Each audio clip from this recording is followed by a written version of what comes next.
SP news కి స్వాగతం. Bulletin ముందుగా హెడ్లైన్స్ చూద్దాం.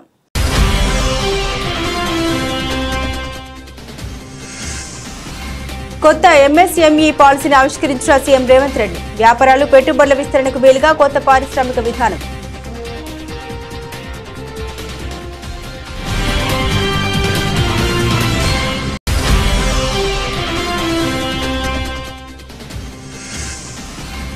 సీఎం చంద్రబాబు అధ్యక్షతన ప్రారంభమైన ఏపీ కేబినెట్ భేటీ. నూతన మద్యం విధానంపై నిర్ణయం తీసుకోనున్న మంత్రివర్గం.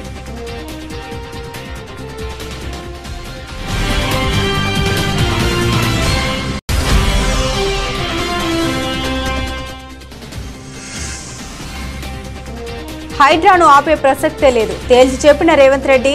ప్రభుత్వానికి సహకరించి మద్దతు ఇవ్వాలని విజ్ఞప్తి.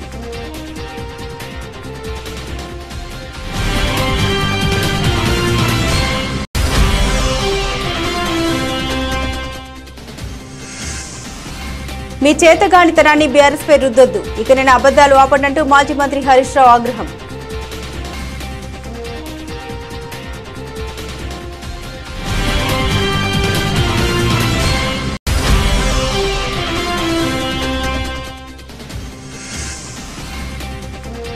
జమ్మూ కాశ్మీర్లో 10 ఏళ్ల తర్వాత అసెంబ్లీ ఎన్నికలు.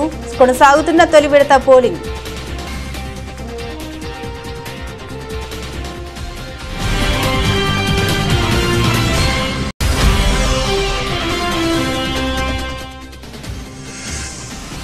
నాలుగున్నర ఏళ్లలో 1,29,00,000 చేసిన స్టాక్ ఏకంగా 2,818% గ్రోత్.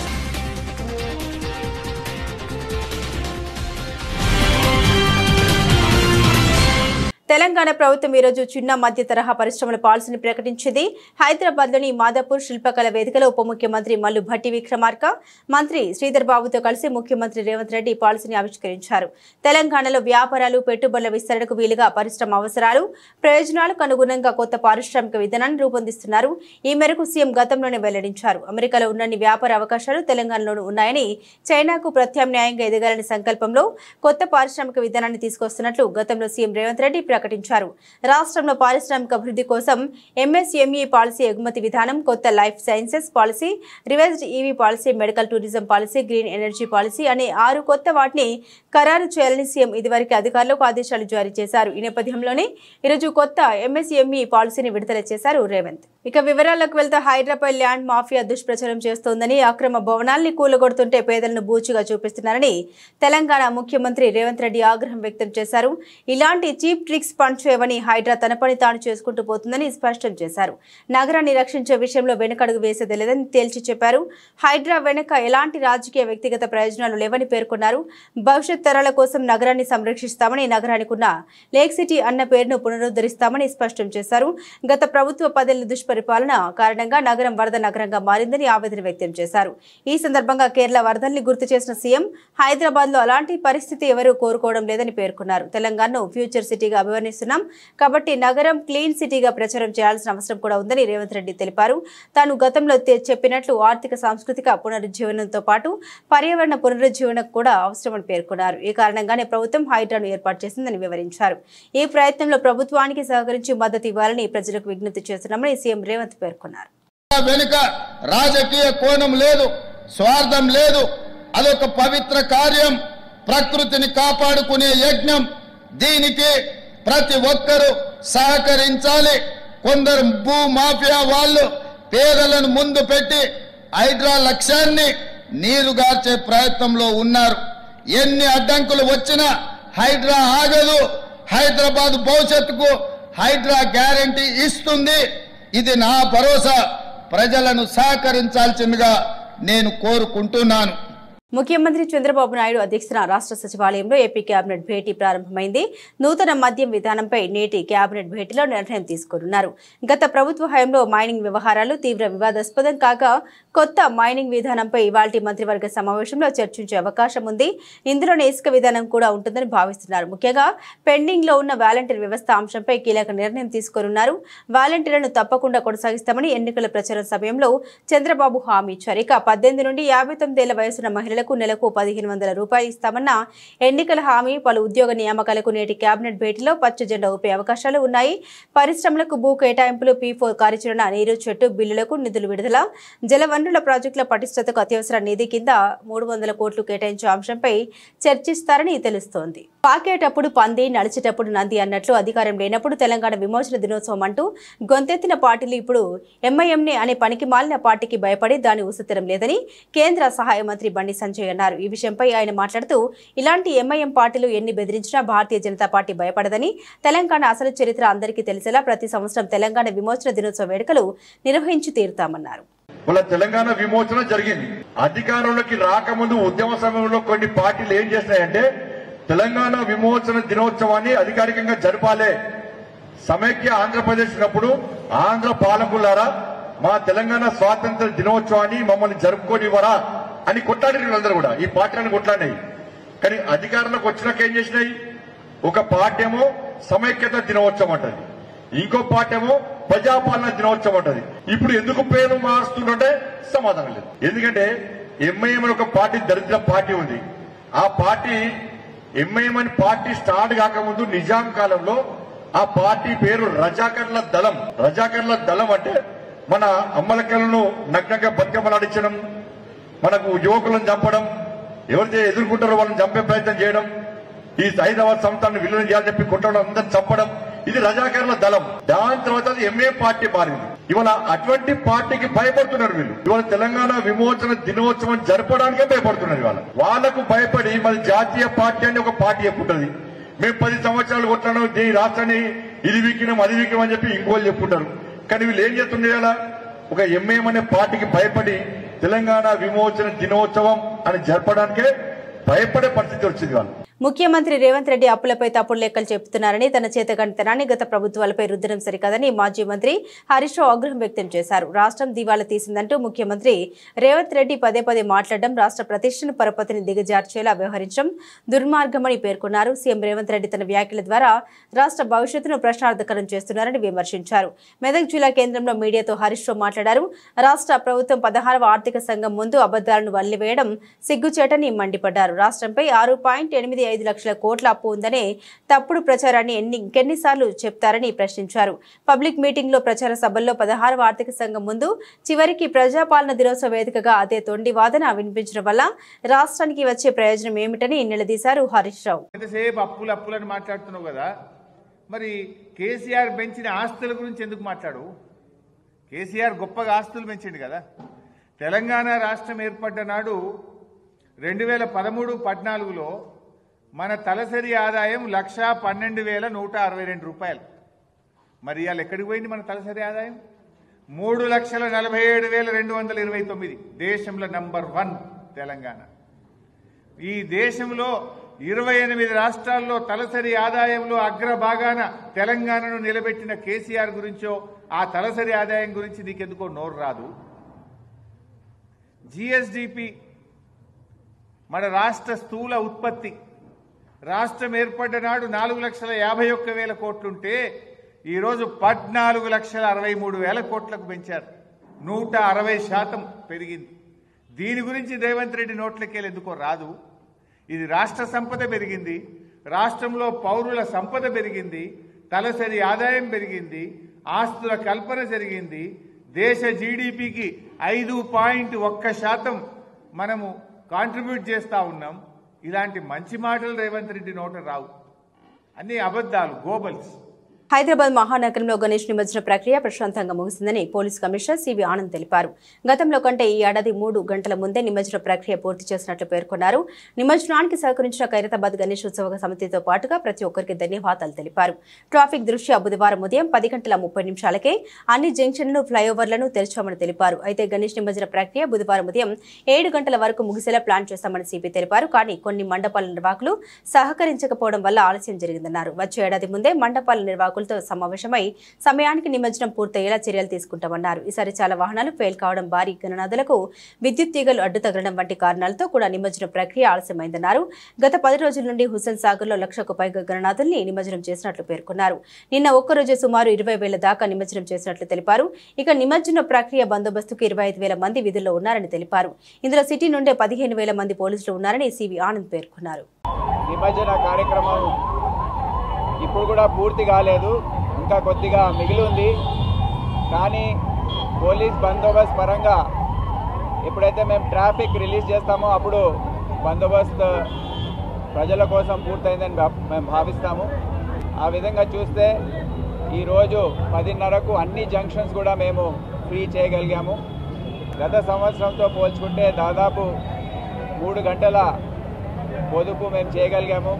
దాదాపు 1000 విగ్రహాల నిమజ్జనము ఇంకా మిగిలి ఉందో అది మేము నెక్లెస్ రోడ్లో ఒక ప్రణాళిక ప్రకారం 4 రోజుల్లో అవన్నీ అక్కడ పార్కింగ్ చేసి ప్రజలకు ఎటువంటి ఇబ్బంది లేకుండా ట్రాఫిక్ మొత్తం కూడా సజావుగా నడిచే విధంగా చర్యలు తీసుకున్నాం. అన్ని ఫ్లైఓవర్స్ కూడా ఓపెన్ చేశాము. అన్ని జంక్షన్స్లో కూడా ట్రాఫిక్ నడుస్తూ ఉంది. ఇప్పుడు traffic, law and order task force వాళ్ళందరూ కూడా ఎంతో కృషి చేసి అది కరెక్ట్ సమయానికి నిమజ్జనం అయ్యే విధంగా చర్యలు తీసుకున్నారు. ప్రణాళిక ప్రకారం సౌత్ జోన్లో మండప నిర్వాహకులు ఎస్పెక్ట్ వచ్చారు, వారి విగ్రహాల్ని తొందరగా తరలించారు. అందుకే రాత్రి 10:30 ప్రాంతంలో నయాపూల్ దాటింది లాస్ట్ విగ్రహం సౌత్ జోన్ నుండి. నేను మా అధికారులందరికీ, పోలీస్ ఆఫీసర్స్, సిటీ పోలీస్ చెందిన ఆఫీసర్స్, అదే కాకుండా బయట నుంచి వచ్చిన ఆఫీసర్స్, సిబ్బంది. పెద్దపల్లి జిల్లా రామగుండంలోని సింగరేణి ఇన్స్టిట్యూట్ ఆఫ్ మెడికల్ కాలేజీలో ప్రైవేట్ కాంట్రాక్ట్ ఏజెన్సీలో పనిచేస్తున్న మహిళా కార్మికుల్ని లైంగికంగా వేధిస్తున్న వారిపై చట్టపరంగా చర్యలు తీసుకోవాలంటూ ఆందోళన చేపట్టారు. ఈ మేరకు మెడికల్ కాలేజీ ప్రధాన గేటు ముందు ఐక్య స్వచ్ఛంద సంఘాల ప్రతినిధులు పెద్ద ఎత్తున పాల్గొని నిరసన ప్రదర్శన చేపట్టారు. అమాయకులైన కాంట్రాక్ట్ మహిళా కార్మికులకు వేధిస్తున్న కామ పిశాచాలపై ఉన్నతాధికారులు చర్యలు తీసుకోవాలని నినాదాలు చేశారు. మహిళలకు ఉద్యోగ భద్రత లేకుండా పోతుందని పేర్కొన్నారు. ఈ సందర్భంగా స్వచ్ఛంద సంస్థల ప్రతినిధి మద్దెల దినేష్ మాట్లాడారు. మహిళల్ని వేధిస్తున్న వారికి ప్రజాప్రతినిధులు అండగా ఉన్నారని ఆరోపించారు.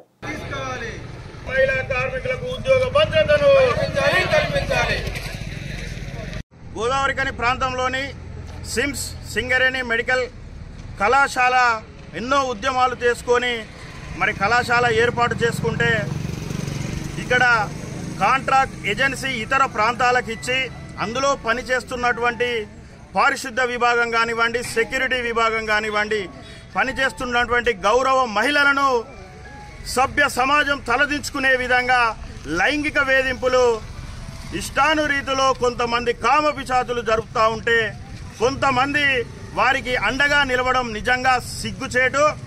ఒకరేమో మంత్రి శ్రీధర్ బాబు గారి అనుచరులని చెప్పుకుంటారు, మరొకరేమో స్థానిక శాసనసభ్యులు మక్కాన్ సింగ్ గారి అనుచరులని చెప్పుకొని మెడికల్ కళాశాలలో భయభ్రాంతులకు గురి చేస్తూ మహిళలను లైంగిక వేధింపులకు పాల్పడి చేస్తున్నా కానీ సంబంధించినటువంటి కాంట్రాక్టరు ఏమాత్రం కూడా పట్టించుకోకుండా, అదేవిధంగా మెడికల్ కళాశాల ప్రిన్సిపల్ గారు కూడా మరి వారిని ప్రోత్సహిస్తున్నారా లేదా ప్రేక్షక పాత్ర వహిస్తున్నారా అని మేము ప్రశ్నిస్తూ ఉన్నాం. ఇప్పటికైనా గౌరవ శాసనసభ్యులు మక్కాన్ సింగ్ రాజ్ ఠాకూర్ గారు, జిల్లా కలెక్టర్ గారు, అదేవిధంగా డిఎంఈ గారు వెంటనే చర్యలు తీసుకొని స్థానిక కాంట్రాక్టర్ పై. ప్రకాశం జిల్లా మార్కాపురం పట్టణంలోని ఆర్టీసీ బస్టాండ్ నందు ప్రభుత్వం నూతనంగా మంజూరు చేసిన 4 బస్సుల ప్రారంభోత్సవ కార్యక్రమం డిపో మేనేజర్ నరసింహుల ఆధ్వర్యంలో నిర్వహించారు. ఈ కార్యక్రమానికి ముఖ్య అతిథులుగా శాసనసభ్యులు కందుల నారాయణ రెడ్డి, టీడీపీ నియోజకవర్గ పోల్ మేనేజ్మెంట్ క్లస్టర్ ఇన్ఛార్జ్ కందుల రామిరెడ్డి పాల్గొన్నారు. అనంతరం ఎమ్మెల్యే రిబ్బన్ కత్తిరించి నూతన బస్సుల్ని ప్రారంభించారు. పట్టణంలో స్వయంగా ఆర్టీసీ బస్సును నడిపి ఆర్టీసీ డ్రైవర్లను ఎమ్మెల్యే ఉత్సాహపరిచారు. ఆర్టీసీ బస్టాండ్ నుండి ఆర్టీసీ గ్యారేజ్ వరకు బస్సు నడిపి డ్రైవర్లు అందరూ కలిసికట్టుగా కృషి చేసి ఆర్టీసీని లాభాల్లో నడిపించే విధంగా రవాణా సేవల్ని ప్రజలకు అందుబాటులో ఉంచే విధంగా కృషి చేయాలని పిలుపునిచ్చారు. ఈ సందర్భంగా నారాయణ రెడ్డి మాట్లాడారు. మార్కాపురం డివిజన్ కేంద్రమైన ఆర్టీసీ బస్టాండ్లో ప్రయాణికులకు ఇబ్బందులు లేకుండా ప్రభుత్వం నూతన బస్సుల్ని మంజూరు చేసినట్టు తెలిపారు. మార్కాపురం ఆర్టీసీ డిపో నందు 4 కొత్త బస్సులు ప్రారంభించడం జరిగింది. ఈరోజు 1986లో ఏర్పడినటువంటి మార్కాపురం ఆర్టీసీ డిపో ఈరోజు దినదినాభివృద్ధి చెందుతూ సుమారు 103 బస్సుల సముదాయంతో ఈ పశ్చిమ ప్రాంతంలో పెద్ద డివిజన్గా ఏర్పడమైంది. ఈ పశ్చిమ ప్రాంతంలో ప్రజలందరూ కూడా ప్రభుత్వ సేవల్ని సక్రమంగా వినియోగించుకొని ప్రజలందరికీ మంచి జరిగేలా చూసుకునే బాధ్యత ప్రజలందరూ బాగా చేపట్టాలని మనస్ఫూర్తిగా కోరుతా ఉన్నాం. ఈ వెనుకబడ్డ ప్రాంతాన్ని ఎట్టి పరిస్థితుల్లో అభివృద్ధి పదంలో తీసుకుపోవాలని మార్కాపురం జిల్లా వెలుగొండ ప్రాజెక్టును కూడా త్వరితగతిలోనే ప్రారంభించే విధంగా ప్రకటించే విధంగా చర్యలు చేపడతానని ఈ మార్కాపురం ప్రజలకు మాటిస్తూ ఉన్నాం. అలాగే అభివృద్ధి విషయంలో కూడా ఎక్కడ వెనక్కి తగ్గకుండా ప్రతి చిన్న విషయంలో కూడా క్షుణ్ణంగా పరిశీలన చేసి గత ప్రభుత్వాలు చేసిన తప్పిదాలని మళ్ళీ ఈ ప్రభుత్వంలో జరగకుండా చూసుకుంటూ మా ప్రభుత్వాన్ని ముందుకు తీసుకుపోయేదానికి మా శక్తి వంచన లేకుండా కష్టపడి పనిచేస్తామని ఈ సందర్భంగా మాటిస్తాము. రంగారెడ్డి జిల్లా కలెక్టర్ శశాంక్ షాద్నగర్ పట్టణంలోని డబుల్ బెడ్రూమ్లను పరిశీలించారు. కలెక్టర్తో పాటు ఎమ్మెల్యే వీర్లపల్లి శంకర్ ఉన్నారు. మీడియాతో కలెక్టర్ శశాంక్ మాట్లాడారు. పెండింగ్ లో ఉన్న పనుల్ని త్వరలో పూర్తి చేయించి క్షేత్రస్థాయిలో అధికారులతో సమావేశం నిర్వహించి డబుల్ బెడ్రూమ్లను లబ్ధిదారులకు అందిస్తామని జిల్లా కలెక్టర్ వెల్లడించారు.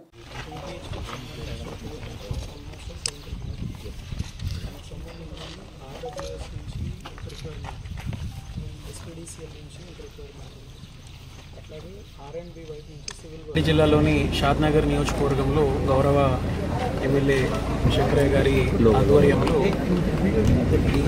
మనకు ఏదైతే డబుల్ బెడ్రూమ్ ఇళ్ళు పూర్తి చేసుకోవాల్సిన అవసరం ఉందో వాటిని క్షేత్రస్థాయిలో అధికారులతోటి అట్లాగే ఇక్కడ ఉన్న ఇతర అంశాలను పరిశీలించడానికి వారి ఆధ్వర్యంలో క్షేత్రస్థాయి పర్యటన చేయడం జరిగింది.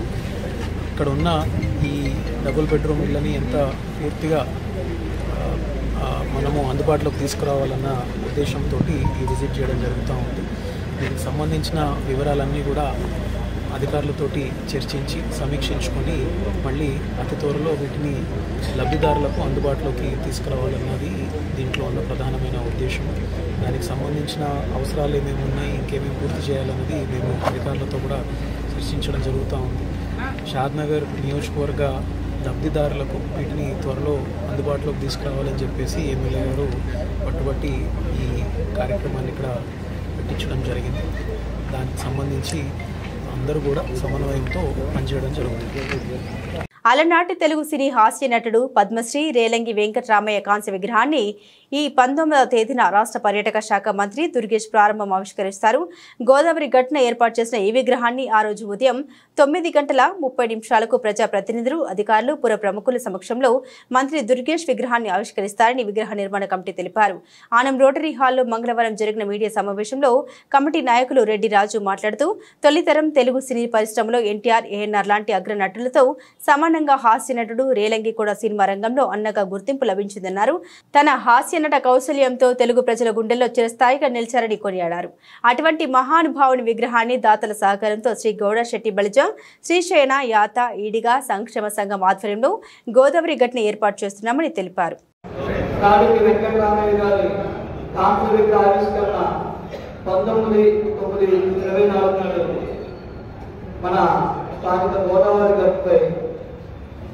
ఏర్పాటు చేయడం జరుగుతుంది. ఇంతకు ముందే మన పెద్దలందరూ మా సంగీతంలో కూడా తెలియజేయడం జరిగిన పెద్దలు, ముఖ్యంగా నేను పునరుద్ధరించిన చెప్పాల్సిన విషయం ఏంటంటే రాజకీయ గారికి రాజకీయంతో ఉన్న అభినవాల సంబంధం గురించి తెలియపరుస్తున్నానండి. 1954లో మొట్టమొదటి భారతదేశంలో మొట్టమొదటి పద్మశ్రీ అవార్డు గ్రహించిన తర్వాత కళారంగం నుంచి వారు తీసుకోవడం జరిగింది. భారతదేశ రాష్ట్రపతి అన్నాడు. తరువాత 1956లో మన రాజకీయంలో లలిత్ కళానికేతన్ వారిచే అప్పుడు హాస్య బ్రహ్మ భమిడిపాటి కామేశ్వరరావు గారి చేతుల మీదుగా మన రాజకీయ గారికి రాజమండ్రిలో ఏదైతే ఇక్కడ ఉందో అక్కడ కూడా హాస్య నట చక్రవర్తి పద్మశ్రీ రాజకీ వెంకటరామయ్య గారనే టాలీవుడ్ ఇండస్ట్రీలో యువతిపై డ్యాన్స్ కొరియోగ్రాఫర్ షేక్ జానీ బాషా లైంగిక వేధింపుల ఘటనను తీవ్రమైన చర్యగా భావిస్తున్నామని భారతీయ జనతా పార్టీ మహిళా మోర్చా రాష్ట్ర అధ్యక్షురాలు డాక్టర్ శిల్పారెడ్డి అన్నారు. ఈ విషయమై ఆమె మాట్లాడుతూ యువతిని 5 ఏళ్ల పాటు నరకను చూపించడంతో పాటు వేధింపులు దాడులకు పాల్పడడం మతం మారాలంటూ ఒత్తిళ్లకు గురి చేయడాన్ని భారతీయ జనతా పార్టీ తీవ్రంగా ఖండిస్తుందన్నారు. ఇది లవ్ జిహాద్ కేసు హిందూ అమ్మాయిని ట్రాప్ చేసినట్లు స్పష్టంగా ఎఫ్ఐఆర్లో నమోదు చేసినప్పటికీ కేసును నీరుగార్చేందుకు నిందితుడిపై పనికిరాని కేసులు పెట్టడం ఏంటి అని ఇంతవరకు నిందితుడిని అరెస్టు చేయకపోవడం దుర్మార్గమని మండిపడ్డారు. రాష్ట్ర ప్రభుత్వం ఈ కేసును తీవ్రంగా పరిగణించి చట్టపరంగా పారదర్శకంగా విచారణ జరిపించేలా చర్యలు తీసుకోవాలని, లేని పక్షంలో బీజేపీ మహిళా మోర్చా ఆధ్వర్యంలో బాధిత మహిళకు న్యాయం జరిగే వరకు పోరాటం చేస్తామని శిల్పారెడ్డి హెచ్చరించారు. టాలీవుడ్ ఇండస్ట్రీకి సంబంధించి ఒక ప్రముఖమైన కొరియోగ్రాఫర్ షేక్ జానీ బాషా, జానీ మాస్టర్ అని పిలువబడే ఒక కొరియోగ్రాఫర్ సెక్షువల్లీ అసాల్ట్ చేస్తున్నాడు అని చెప్పి ఒక జూనియర్ కొరియోగ్రాఫర్ పోలీస్ స్టేషన్లో కంప్లైంట్ ఇచ్చినప్పటికీ ఇంతవరకు పోలీస్ యంత్రాంగం గాని రాష్ట్ర ప్రభుత్వం గాని దానిపై స్పందించకపోవడం చాలా దురదృష్టకరమైన విషయం. అమ్మాయి తన కంప్లైంట్ కాపీలో క్లియర్గా మెన్షన్ చేసినప్పటికీ గత 5 సంవత్సరాల నుంచి, అంటే ఆ అమ్మాయి మైనర్గా ఉన్నప్పటి నుంచి అతను వేధిస్తున్నాడు, సెక్షువల్ ఫేవర్స్ అడుగుతున్నాడు, అలాగే మతం మార్చుకొని తనని పెళ్లి చేసుకోవాలని ఒత్తిడి తెస్తున్నాడు అని క్లియర్ కట్గా మెన్షన్ చేసినప్పటికీ ఆ జానీ మాస్టర్ అనే వ్యక్తిని ఇంతవరకు పోలీసులు అరెస్ట్ చేయకపోవడం, అతను నెల్లూరులో ఉన్నాడు అని తెలిసి కూడా అతన్ని అరెస్ట్ చేయకపోవడం, అలాగే రాష్ట్ర ప్రభుత్వం దీనిపై స్పందించకపోవడం చాలా దురదృష్టకరమైన విషయం. ఇది క్లియర్ కట్ గా లవ్ జిహాద్ కేసు. ముస్లిం అబ్బాయిలు హిందూ అమ్మాయిలను ట్రాప్ చేసి వాళ్ళ మతం మార్చి వాళ్ళని చిత్రహింసలు పెట్టే ఇదొక ప్రక్రియని రోజు రోజుకి ఎక్కువైతున్నప్పటికీ కూడా మన రాష్ట్ర ప్రభుత్వం నిమ్మకు నీరెత్తినట్టు కూర్చోవడాన్ని భారతీయ జనతా పార్టీ మహిళా మోర్చా తీవ్రంగా ఖండిస్తుంది. రోజు రోజుకి రాష్ట్రంలో అత్యాచారాలు అన్యాయాలు పెరుగుతున్నప్పటికీ మన సీఎం రేవంత్ రెడ్డి గారు, కేర్ ఆఫ్ హోమ్ మినిస్టర్ గారు నిర్లక్ష్య వైఖరిని మేము తీవ్రంగా ఖండిస్తున్నాం. ఇది వెంటనే లవ్ జిహాద్ గా కేసుగా తీసుకోవాలని, అలాగే ఆ అమ్మాయికి వెంటనే న్యాయం జరగాలని, న్యాయం జరిగే విధంగా భారతీయ జనతా పార్టీ మహిళా మోర్చా తనకు అండగా ఉండి ఆమెకి న్యాయం చేసే విధంగా పోరాడతామని, దీన్ని ఎటువంటి పక్షపాతం వహించకుండా ఈ కేసు సాల్వ్ చేయాలని విజ్ఞప్తి చేస్తూ కాకినాడ జిల్లా పత్తిపాడులో జాతీయ రహదారిని ఆనుకుని నరేంద్రగిరి కొండపై శ్రీమద్ రామాయణ పీఠం వ్యవస్థాపక అధ్యక్షులు రామకోటి సుబ్బారావు ఆధ్వర్యంలో నూతనంగా నిర్మితమవుతున్న శ్రీరామ నామక్షేత్రం ఆంధ్ర భద్రాద్రి ఆలయ స్లాబ్ నిర్మాణం ఈ నెల 19న గురువారం జరుగుతుందని ఆలయ అభివృద్ధి కమిటీ సభ్యులు తెలియపరిచారు. ఈ సందర్భంగా ఆలయ అభివృద్ధి కమిటీ సభ్యులు రెడ్డం రాజా, పుష్పారెడ్డి, పత్రి రమణ, గానాల గంగాధర్ మాట్లాడారు. ఈ కార్యక్రమానికి ఎమ్మెల్యే వరపుల సత్యప్రభుతో పాటుగా స్వామీజీలు, గ్రామ పెద్దలు, ఆలయ అభివృద్ధి కమిటీ సభ్యులు హాజరవుతారని తెలిపారు. ప్రతిపాడులో స్వామి వివేకానంద టెంపుల్ కిందని శ్రీరామ క్షేత్రం చాలా గొప్పగా 2 కోట్ల ప్రాజెక్టుతో ఇది చిన్న స్టేజీ నుంచి కాకినాడ నుంచి వచ్చి మన గల్లా సుబ్బారావు గారు, రాజా గారు, అలాగే పుష్పారెడ్డి గారు, రమణ గారు, ఇలాగా కత్తిపాడు గ్రామంలో గోగుల బుజ్జి గారు అందరినీ వేసి మన సుబ్రహ్మణ్యం గారు వీళ్ళందరినీ వేసి ఒక కమిటీగా తయారు చేసి ప్రతిపాడు అందరినీ కూడా ఆడవారిని, మగవారిని, భజన సమాజం వాళ్ళందరినీ కూడా కమిటీ 2 కమిటీల కింద వేసి ఈ శాస్త్రానికి అందరూ చాలా మంది సహకారం చేశారు. మన సెలంకూరు భావన గారు, అలాగే రెడ్డి వెంకన్న గారు, అలాగే రెడ్డి నాయుడు గారు, ఎంతో మంది సహకారం చేసి ఈవేళ ఈ నిర్మాణం ఎంతవరకు వచ్చిందంటే వాళ్ళ వల్లే. ఇది గ్రామ ప్రజలు పెద్దవాళ్ళందరూ దయవల్లే ఇంతవరకు మనం స్లాబ్ వరకు లాక్కొచ్చామంటే త్వరలో స్లాబ్ అయిపోయిన అనంతరం లక్ష్మీదేవి గుడి, ఇలాగే బాలరాముడి గుడి, ఆంజనేయ స్వామి విగ్రహం, అలాగే రాముల వారి 45 అడుగులు విగ్రహం వేయడం జరుగుతుంది. చుట్టెంపులు కాంపౌండ్ వాళ్ళు, కిందకి మెట్లు, గజస్తూపం, అలాగే ఎంట్రన్స్ లో ఒక ద్వారం తయారు చేసి బోరు కొట్టించి ఇక్కడ ఎంతో శాస్త్రంగా తయారేది. పుణ్యాత్ములు వీళ్ళు అందరూ సహకారంతో, పుణ్యాత్ముల సహకారంతో త్వరలో పెళ్లిళ్ళు కూడా జరుగుతాయి. అలాగే అన్నదానం కూడా జరుగుతుంది. ఈ శాస్త్రంలో అంత గొప్పగా ప్రళయం అవుతుందని మనం జై శ్రీరామ్. మత్స్యకారులు ఎదుర్కొంటున్న సమస్యల్ని ప్రభుత్వం దృష్టికి తీసుకెళ్లి పరిష్కారానికి కృషి చేస్తామని జాతీయ మత్స్యకారుల సంఘం రాష్ట్ర అధ్యక్షుడు మేసా అప్పలరాజు తెలిపారు. ఇటీవల జిల్లా అధ్యక్షుడిగా నియమితులైన గంటా అబ్బాయి ఆధ్వర్యంలో గాజువాక గణేష్ నగర్ కమ్యూనిటీ హాల్లో బుధవారం సంఘం ప్రతినిధుల సమావేశం నిర్వహించారు. ఈ సందర్భంగా అప్పలరాజు మాట్లాడుతూ చేపల వేటపైన ఆధారపడి జీవిస్తున్న మత్స్యకారు కుటుంబాలు ఆర్థికంగా నిలదొక్కుకోవాలనే ఉద్దేశంతోనే వారు ఎదుర్కొంటున్న అనేక సమస్యల్ని దశల వారీగా పరిష్కారం లభించేలా సంఘం కృషి చేస్తోందని అన్నారు. జిల్లాలోని మత్స్యకారులందరూ మత్స్యకారులందరినీ ఒకే తాటిపైకి తీసుకొచ్చి వారి అభివృద్ధికి పాటుపడతామని తెలిపారు. చేసినటువంటి సేవలను గుర్తించి జాతీయ మత్స్యకార సంఘం తరఫున మేము ఆయనకి ప్రకటిస్తూ లెటర్ కూడా బాధ్యత లెటర్ కూడా ఇవ్వడం జరుగుతుంది. కారణం ఏంటంటే ముఖ్యంగా మా జాతీయ మత్స్యకార సంఘం అందరికీ 1979లో మా జాతీయ మత్స్యకార సంఘాన్ని మా బీహార్ రావు గారు బల్లి రామచంద్రరావు గారు దీన్ని రిజిస్ట్రేషన్ చేసి మా మత్స్యకారులకు సేవలు అందించడం జరిగింది ఈ సంఘం తరఫున. అలాగే మన ఇండియాలో 24 రాష్ట్రాల్లో ఏదైనా సంఘం ఉంది అంటే అతిపెద్ద సంఘం మా జాతీయ మత్స్యకార సంఘం. మన జాతీయ మత్స్యకార సంఘంలో మేమందరం ఆ కుటుంబ సభ్యులుగా ఉండడంలో మేము మాకు ఎలాంటి అవకతవకలు ఉన్నా మత్స్యకారులకు ఎలాంటి సమస్యలు ఉన్నా అందరూ కలిసికట్టుగా ఉండి మేము ఈ విషయాన్ని పరిష్కారాలు తీసుకెళ్తూ ఉంటాం. అలాంటి పరిష్కారం తీసుకెళ్ళేటప్పుడు ప్రతి స్టేట్లో కమిటీలు ఉండాలి, ప్రతి జిల్లాలో కమిటీలు ఉండాలి, ప్రతి మండలంలో కమిటీలు ఉండాలి. విలేజ్ స్థాయిలో నుంచి కూడా కమిటీలు వేసి ఈ సంఘం ద్వారా మత్స్యకారులకి సేవ చేయాలన్నా దుర్పథంలోనే మేము ముందుకెళ్తున్నామనేసి ఈ సభాపూర్వకంగా ఈ మీడియా సభ్యులకు మేము తెలియజేస్తున్నాం. భారత్లో అత్యంత సమస్యాత్మక ప్రాంతం జమ్మూ కాశ్మీర్లో 10 ఏళ్ల తర్వాత అసెంబ్లీ ఎన్నికలు జరుగుతున్నాయి. 2019లో ఆర్టికల్ 370 రద్దు తర్వాత జరుగుతున్న ఎన్నికలు కావడంతో ప్రాధాన్యత సంతరించుకుంది. కాశ్మీర్ లోయలో ఇవాళ తొలి విడత పోలింగ్ జరుగుతుంది. పోలింగ్ ప్రశాంతంగా కొనసాగుతున్నట్లు అధికారులు వెల్లడించారు. మధ్యాహ్నం 1 గంట వరకు 41.17% పోలింగ్ నమోదైంది. జమ్మూ కాశ్మీర్ అసెంబ్లీలో మొత్తం 90 స్థానాలు ఉండగా తొలి విడతలో 24 స్థానాలకు పోలింగ్ నిర్వహిస్తున్నారు. 24 స్థానాల్లో 219 మంది అభ్యర్థులు బరిలో ఉన్నారు.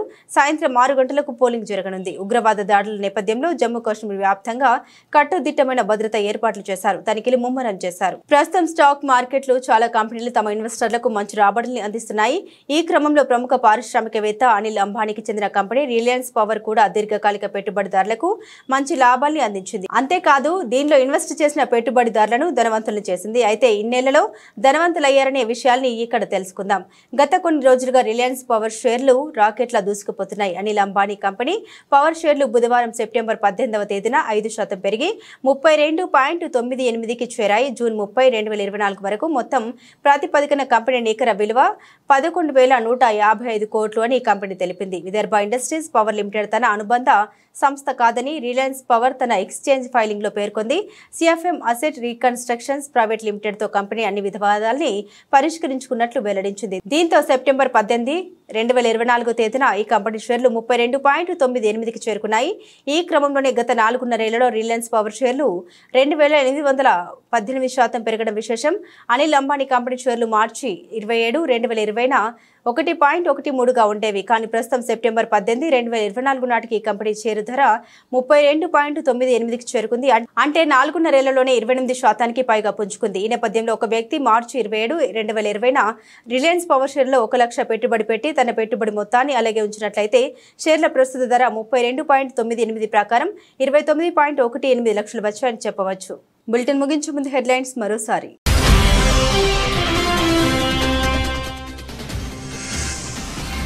కొత్త ఎంఎస్ఎంఈ పాలసీని ఆవిష్కరించిన సీఎం రేవంత్ రెడ్డి. వ్యాపారాలు పెట్టుబడుల విస్తరణకు వీలుగా కొత్త పారిశ్రామిక విధానం.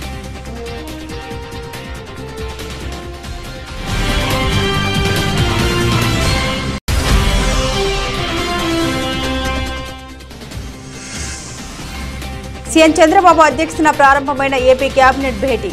నూతన మద్యం విధానంపై నిర్ణయం తీసుకోనున్న మంత్రివర్గం.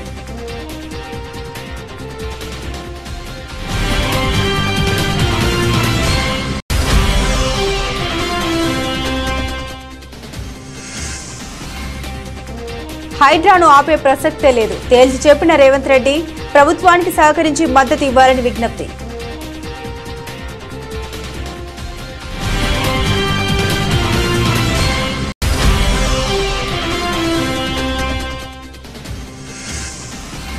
మీ చేతగానితనాన్ని బీఆర్ఎస్ పై రుద్దొద్దు. ఇక నేను అబద్దాలు ఆపడంటూ మాజీ మంత్రి హరీష్ రావు ఆగ్రహం.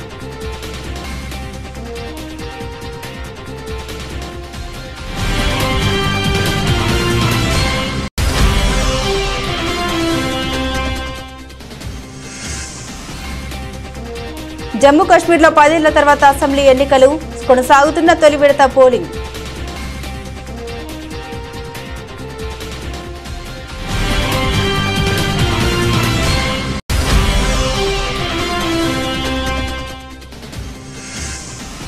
నాలుగున్నర ఏళ్లలో 1,29,00,000 చేసిన స్టాక్ ఏకంగా 2,818% గ్రోత్.